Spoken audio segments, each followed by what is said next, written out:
Le tuna hian Pixel 6a unboxing ang ginawa na ni Pixel 6a hi India July 28 khan ang release ve chi a chu Flipkart ta lei thain an siama chu kaning lo ve do na ni ama khan Pixel 4a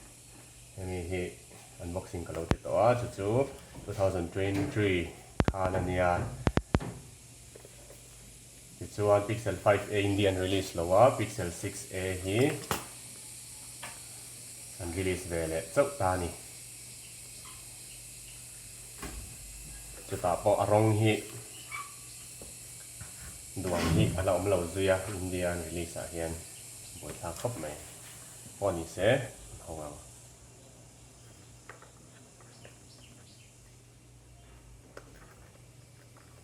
จริงไงก็สมูทเราเลยใส่ให้เราเลย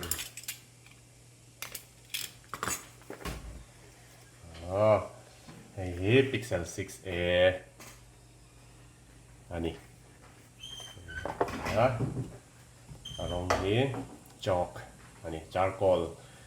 เลยจอก Indian release อะ sage ลองนั้นเบอร์ชิงเดียวดำค่ะอันเดียววะไอ้ Pixel 6a อันนี้ว้าว nice little look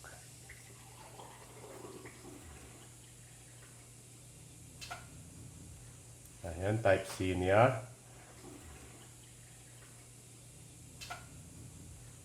headphone jack เลยค่ะมันต้องติดไว้ตอนนี้ Type ว่าฮีอาตมาแรงเราไล่ฮีกระไรอัพวงนะสเราอัลเลมเวลาทีวีเวลวิดีโอดังเอ็นินอัพวงนะสักเมื่อละมาเช่เราเนี่ยวักเราต่อเรื่องข้อมูลอันเรียนวิวช่วงเราที่น่ะฟอร์เรนกันด่าดูเช่นนั้นกันออนชินพัตตัง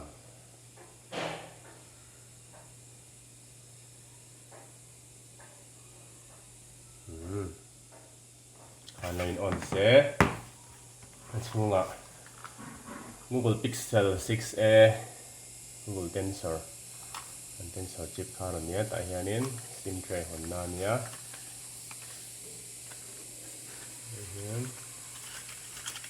เอามา 1 2 3 1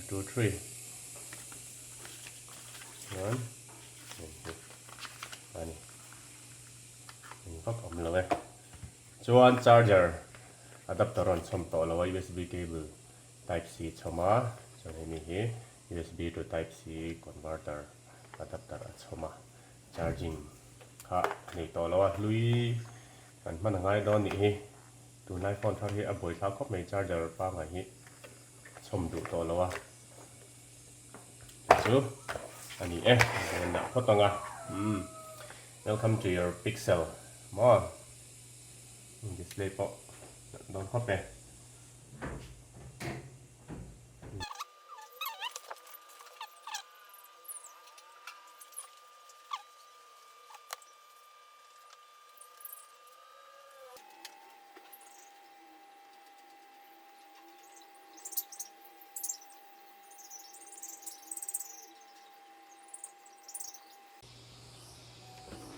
นี่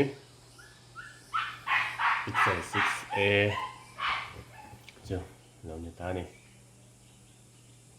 Pixel 6a ที่ Flipkart อ่ะ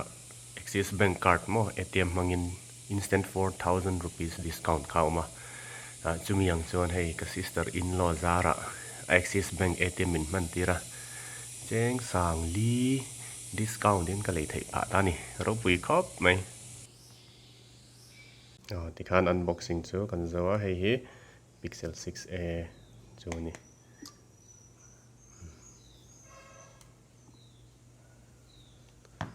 4a เนี่ยเฮียนหันเอ็นล็อกไตละมากันไอ้ 4a นี่ตา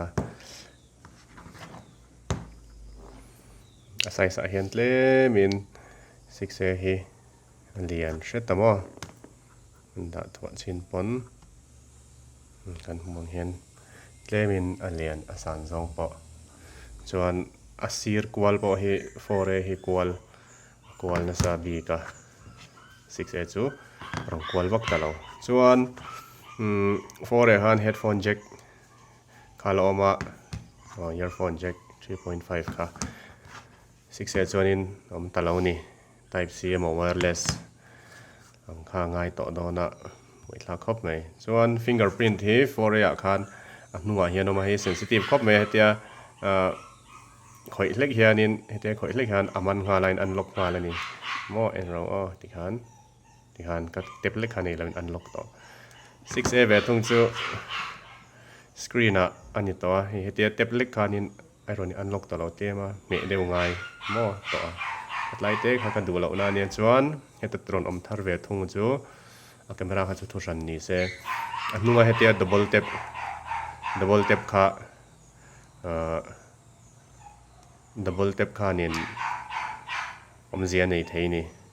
chu setting satrangin ati thei ta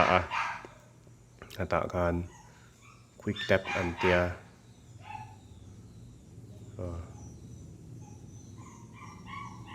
quick tap hianin screenshot te play pause te recent apps notification ti te hang kha ta ni amo app te po tuna chon screenshot ka tia ka double tap kha in screenshot nga lang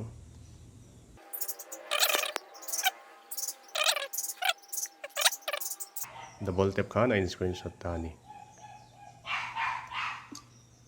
ti khan ka te kha ran an vea travel khop mai chuan phone thar le hianin fing to cover จะงาละ temper glass บอกว่าจะงาละรอนเล็งล้อ temper glass วิกี้ให้อาฟิล์มกันมังแวชินโดนเนี่ยมาคัน Google Pixel 4เลยคันให้กับมังอาถ่ายแล้วลุกตัวก็ finishing ให้ premium ต๊อปอ่ะให้แบบทุ่งจูฟิล์มมั่วชันจูให้มีอันนุ่งมอยค่ะหลังเซกันดูนี่นะคะ Google Pixel 6a กัน unbox แหละตัวเตะ 4a เนี่ยนะกัน compare นะอันนี้จวนอารมณ์พอที่อินเดียเฮียนวาร์เล่อดุมช็อกเล่จาร์โคลเชียวมาเซจชิงมอยเซ็ตค่ะอันหันรีลีสแล้วเล่งานละเงียบครบไหมพิกเซลมันหลักหลอดต่อจวนให้พิกเซลที่มันเฉาเซลหน่วมโดนเรียวไหมมอ iPhone R อินลอมเฟีย 6a Indian launch ที่เป็นจูbudget version นั่นที่compact version นั่นที่เซลคันนี้6และ6 Pro ที่จูตัวเวฟะมอA version 4A ดอท 6A India กันนี่แหละเจ้ากลุ่มนี้นัวเตียงเวลจูนี่นี่ 4A นี่คัน 6A